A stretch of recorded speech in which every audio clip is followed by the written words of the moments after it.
BC reservation అంశంపై AP అసెంబ్లీలో CM Chandrababu Naidu మాట్లాడుతున్నారు. లైవ్ లో చూద్దాం. ఎన్నికల్లో ఆంధ్రప్రదేశ్లో 28 జిల్లా ప్రజా పరిషత్తులు వస్తున్నాయి. ఈ 3 నిర్ణయాలు ఇంకా చిన్న నిర్ణయాలు ఒకప్పుడు పదవుల కోసం రాజ్యాంగాన్ని మిస్యూజ్ చేశారు. డిప్యూటీ మేయర్లు 2, జిల్లా ప్రజా పరిషత్తుల వైస్ చైర్మన్లు 2. అంటే వీళ్ళకి పదవులు కావాలంటే ఇచ్చారు, కానీ బీసీలకు మాత్రం రిజర్వేషన్లు కాపాడలేకపోయిన ప్రభుత్వం గత ప్రభుత్వం అని చెప్పి కూడా నేను మీకు తెలియజేసుకుంటున్నాను. అయితే this is not merely A reservation decision. It is a historic correction that gives political voice, dignity and participation to the communities that have carried Andhra Pradesh forward. ఇది హిస్టరీలో మిగిలిపోతుంది, చరిత్రలో మిగిలిపోతుంది.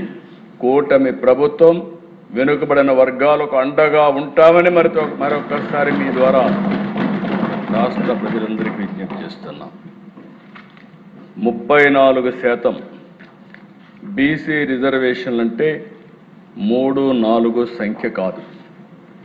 ఈ విషయం మనం గుర్తుపెట్టుకోవాలి. 34% అంటే బీసీలకు రాజకీయ ప్రాతినిధ్యం, 34% అంటే నిర్ణయాధికారంలో భాగస్వామ్యం, 34% అంటే తరతరాలుగా వెనుకబడిన కుటుంబాలకి అవకాశ ద్వారం, 34% అంటే సామాజిక న్యాయానికి ఎన్డీఏ ప్రభుత్వం ఇచ్చే గౌరవం, సముచితమైన న్యాయం.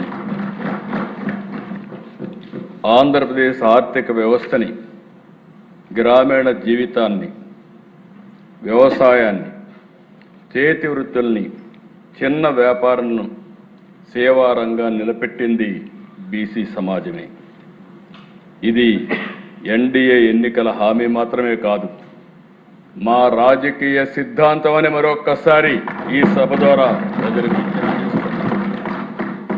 2024 ప్రజలు వద్దకు వెళ్ళినప్పుడు బీసీలకు స్థానిక సంస్థలు నామినేషన్ పదవుల్లో 34% ప్రాతినిధ్యం కల్పిస్తామని చాలా స్పష్టంగా చెప్పాం.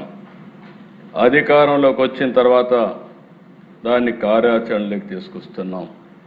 ఆనాడు చెప్పాం, ఈరోజు నిజం చేయడానికి తప్పకుండా సాధించి నిజం చేస్తామని మరొకసారి మీకు విజ్ఞప్తి చేస్తున్నాం.